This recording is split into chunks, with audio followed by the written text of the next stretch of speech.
Aloha and bienvenidos. Welcome. This is Maria Lupita Gurule. Today I'm going to talk about the experience upon my return from my near death experience and being able to learn all that I now know. I've learned so many things about living because of dying. And it's taken me 22 and a half years to really discern, to decode, to decipher everything that I experienced. When I first returned, it was very disconcerting for me. It was everything that I experienced before life and whatever ability that I had before was only amplified, and the way that I engaged in the world was entirely different. It was as though I was entirely raw and open and exposed and really trying to readjust to life.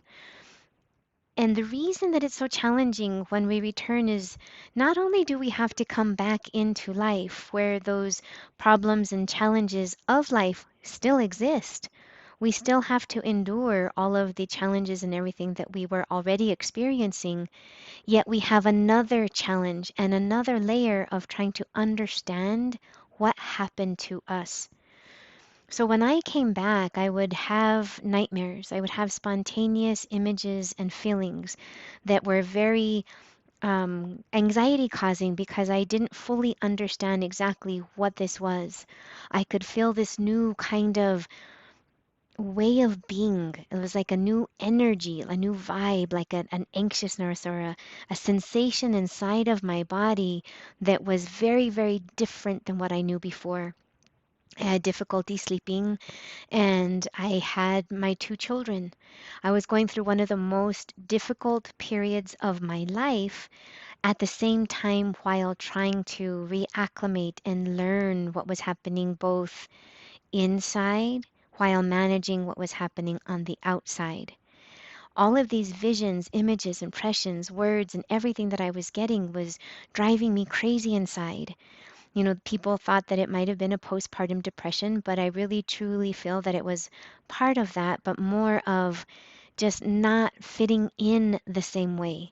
It's just something just not right. A feeling of wanting to return home and not being able to grasp and hold on to the feeling that I had while there. So my prayer began to change that if this would not be able to be taken from me, all of these new sensations, feelings, images that I was having, that I would learn how to work with it.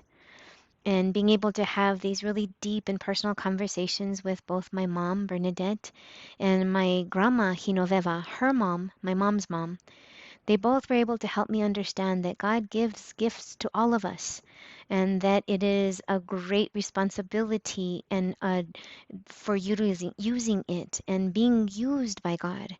And that if it's something that we do not want, that we could pray for it to be taken from us, but at a great cost and consequence. I prayed for it to be taken, and it didn't. And so my prayer had to shift to teach me how to use it. What I had to understand is that this new awakening, this deepening, this thing that I was feeling was me, my soul. I was open and awake and sensing and feeling something new with it and through it. It's trying to communicate, but I didn't have neither the language to explain what was happening to me, nor the language to fully understand what it was trying to show me and tell me and guide me. So each of us are a soul that we either are awake and attuned and working with it, or it's dormant and it feels separate and something off in the distance. When we finally connect with it, it is a very enriched feeling, but it has its own language. Every single one of us has a language of our soul. Our soul is communicating to us and through us, or better yet, consciousness. The source is trying to communicate. God in the universe speaks to us and through us all the time.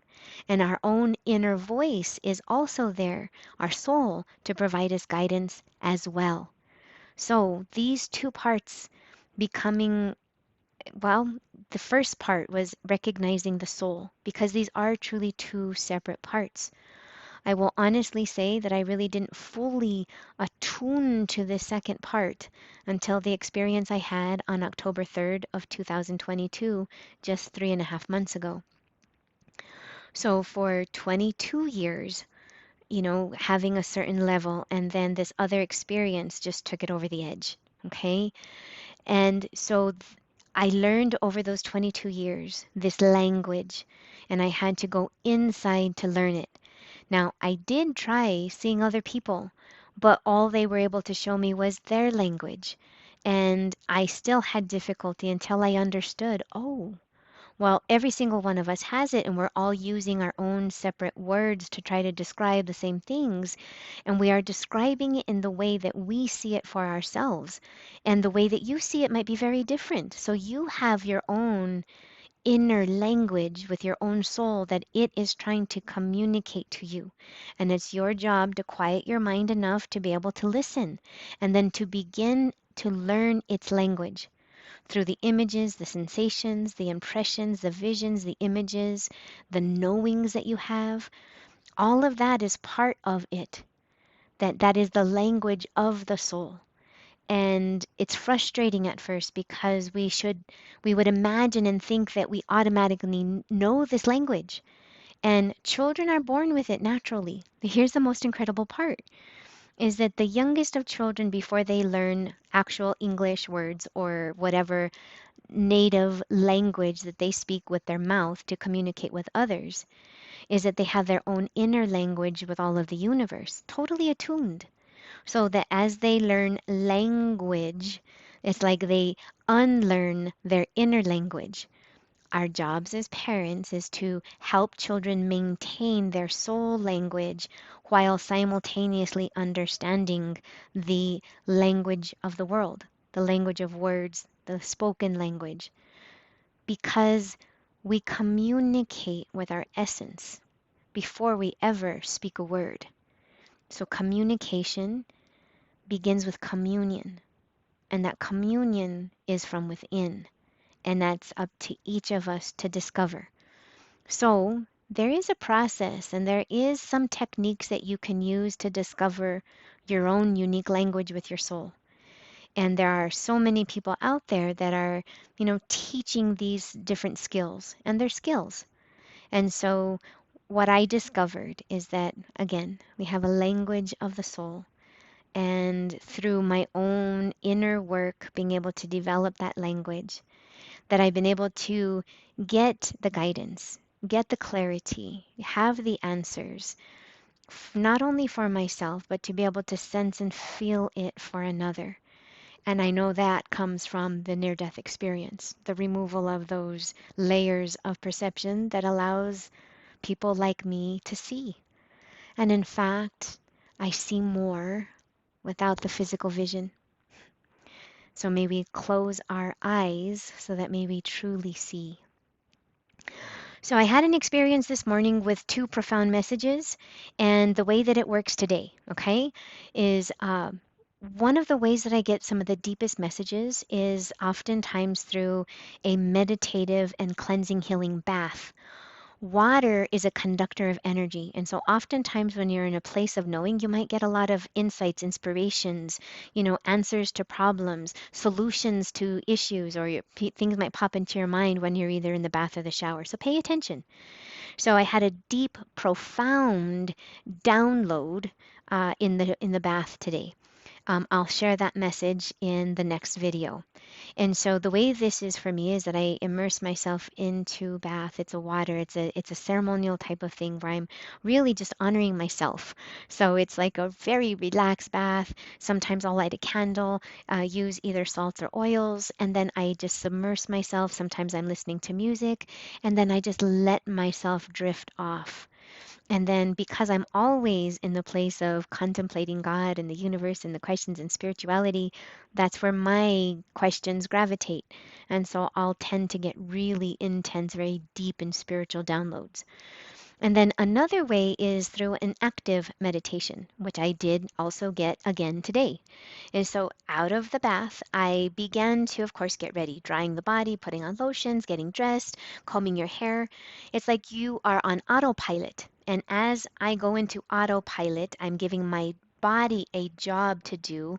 So it is occupied, which allows my mind, my consciousness, to be able to be free, to listen, to wonder, to ponder, and to receive guidance.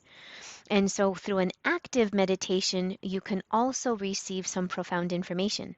And again, I will share that experience in another post as well. So, I'm going to share that deep download, very spiritual, that really talks about the mind. And then I'm going to share another one that I received through an active meditation in a lighter sense. So, it is a process within you that you have your soul within you that is trying to communicate to you and through you. It is up to you to listen, to pay attention and recognize and be aware that it is there. So we all have a language of the soul. It is unique and personal to you, and it's up to you to connect with it. So, thank you for giving me an opportunity to kind of share and a little bit about the process and what I learned through it. So I learned a lot about living through dying, and I have a lot that I would like to share, and I appreciate you being here and listening to me share all these stories. All right. Thank you so much. Aloha.